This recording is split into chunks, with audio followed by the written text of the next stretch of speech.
Guys, তোমরা এই যে আমার ক্যামেরাটা দেখছো, এই ক্যামেরাটা কিন্তু একদিন অলরেডি পড়ে গিয়েছিল। আর পড়ে যাওয়ার পর এর যে গ্লাস আছে, একটা সামনে একটা প্রোটেক্টর, এটা একটা কভারটা কিন্তু অলরেডি আমার পড়ে 8 মাইলে পড়ে ভেঙে গেছে। আর সেই কারণে আজকে আবার আমার 1200 টাকা ফাটকা লাগলো একটা। তো আমি 1200 টাকার ফাটকা লাগিয়েছি। আমি এর জন্য আবার নতুন করে কভার এবং গ্লাস কিনেছি, যে ফিল্টারটা পাওয়া যায় সেই ফিল্টারটা।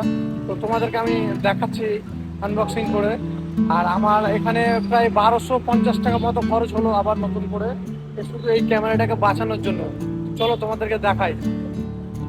তো গাইস, প্রথমে এটা এটা হচ্ছে কি, এটা যে ক্যামেরার সামনে একটা ফিল্টার থাকে, সেই ফিল্টারটা মানে গ্লাস, একটা এক্সট্রা গ্লাস, যেটা এই এটাকে প্রোটেক্ট করে। তোমাদের আমি দেখাচ্ছি কিভাবে এটা করতে হবে।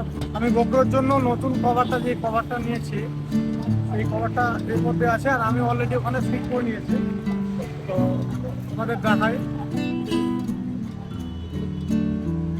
আমার এটার দাম পড়েছে প্রায় 950 টাকা। আর তার সাথে এটা কিন্তু কিনতে হয়েছে আমার ডিকি টিকেট আছে, এটা কিনতে হয়েছে আমাকে 280 টাকা দিয়ে।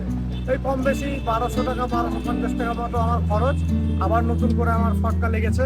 তো আমি এটাকে এখন এখানে ফিটিং করে দেখবো কেমন ফিট হচ্ছে। তোমরা ব্লগটা পুরোটাই দেখো।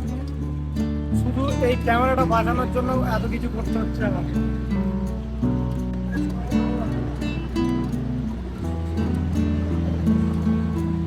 এখানে দুটো সিস্টেম আছে, এটাকে এই সাইডে ক্লিক করলে কিন্তু এটা খুলে যাবে সামনে দিকে। তো ক্যামেরার এই পার্টটা খুলতে হবে, না হলে আমি চার্জ করতে পারবো না এবং ওই কেসটার সাথে সেট করতে পারবো না।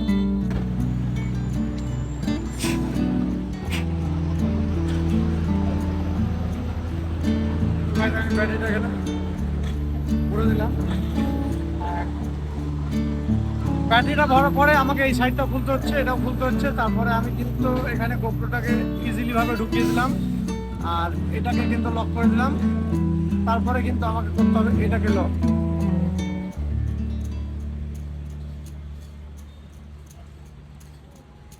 ফাইনালি কিন্তু আমার ফিটিংস অলরেডি হয়ে গেছে।